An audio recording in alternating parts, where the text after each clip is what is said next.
کپڑے موڑ کر نماز پڑھنا کیسا ہے اور ٹخنوں سے نیچے کر کے نماز پڑھنا کیسا ہے؟ یہ سوال کا جواب میں اس سے پہلے یہاں بہت تفصیل سے دے چکا ہوں. کپڑے موڑ کر نماز پڑھنا مکروہ تحریمی ہے، اس سے نماز واجب الاعادہ ہے، نماز نہیں ہوتی، دوبارہ اس نماز کا صحیح طریقے سے لوٹانا واجب ہے. اور دوسرا یہ کہ اس تعلق سے جو غلط فہمی پھیلائی جاتی ہے کہ کپڑے جو ہے ٹخنوں سے اوپر نہ ہو تو نماز نہیں ہوتی، تو کچھ لوگ ٹخنوں سے اوپر کرنے کے لیے کپڑے کو فولڈ کر لیتے ہیں، یہ ہوتا ہے نا. اور اس تعلق سے پھر ایک حدیث سناتے ہیں، کہتے ہیں کہ اللہ کے رسول کی حدیث ہے کہ وہ لباس جہنم میں ہے جو ٹخنوں سے نیچے ہو. تو میں اس کی تھوڑی تفصیل بتا دیتا ہوں.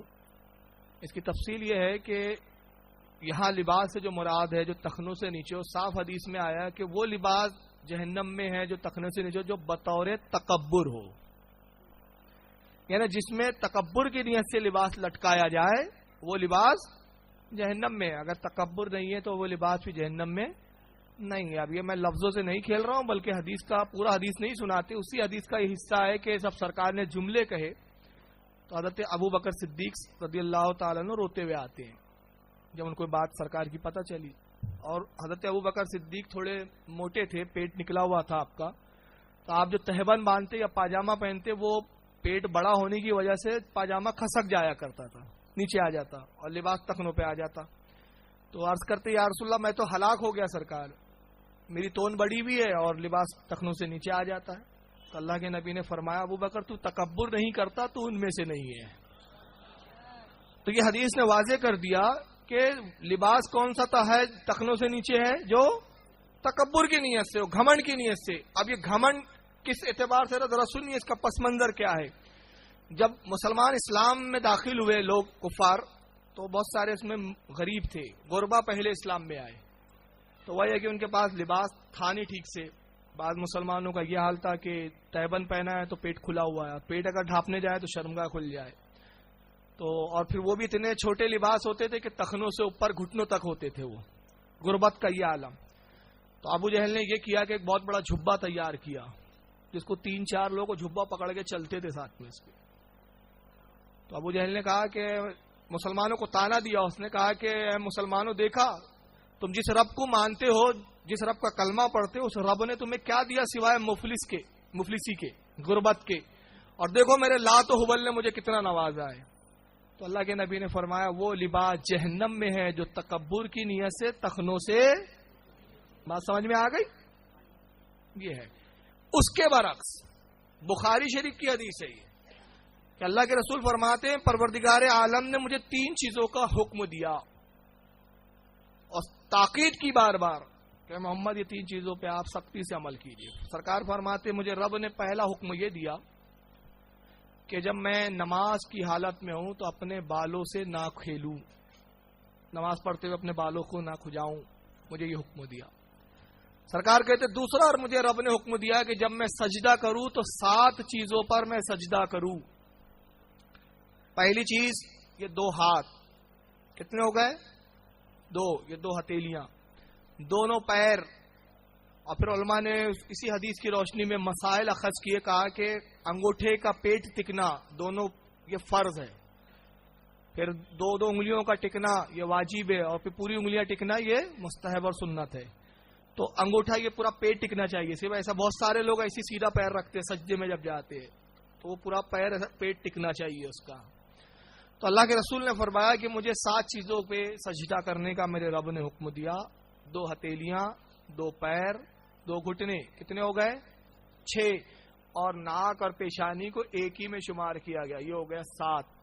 اب کچھ لوگوں کے یہاں لگا ہوا دکھتا ہے آپ کو وہ چاند کہاں وہ عجیب ہی دکھتا ہے، تو سجدہ نہیں ہوتا ان کا، اور سجدہ نہیں ہوتا تو نماز ہی نہیں ہوتی، صرف ٹکرے مار رہے ہیں خواہ مخواہ. اس لیے کہ سنت یہ ہے اور حکم یہ ہے سجدے میں پیشانی کا اور ناک کی ہڈی کا ٹکنا فرض ہے، اور فرض ادا نہیں ہوگا تو نماز نہیں ہوں گی. تو حکم یہ ہے کہ یہ پیشانی ٹکے اور یہ ناک کی ہڈی ٹکے، اس طرح کی یہ دونوں ٹک کر ایک ہو جائے. یہ جو یہ ٹکاتا ہے ظاہر سی بات ہے اس کی یہ ہڈی نہیں ٹکتی تو اس کا سجدہ ادا نہیں ہوتا. تو 7ویں چیز یہ کہ پیشانی اور ناک کی ہڈی کو ایک کر دیا جائے. اور تیسرا فرماتے ہیں کہ اللہ کے رسول میرے رب نے مجھے سختی کے ساتھ حکم دیا کہ جب میں نماز کے لیے آؤں اور نماز پڑھوں تو کپڑوں کو نہ سمیٹوں. کپڑے کو اب یہ آپ نے جو پائچے موڑے یہ کیا ہوا؟ سمیٹنا. اس سے نماز گئی مکروہ تحریمی.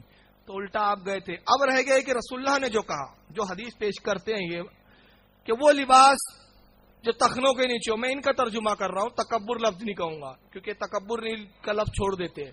جو لباس تخنوں سے نیچے ہے وہ جہنم میں سے. تو میں کہتا ہوں رسول اللہ نے یہ حدیث میں کہاں فرمایا کہ سرکار نے کہا ہو کہ وہ لباس جو نماز کی حالت میں تخنوں سے نیچے ہو وہ جہنم میں ہے؟ یہ نہیں ہے, بلکہ حکم مطلقاً ہے, یعنی ہمیشہ جو لباس پہنے وہ تخنوں سے اوپر پہنو.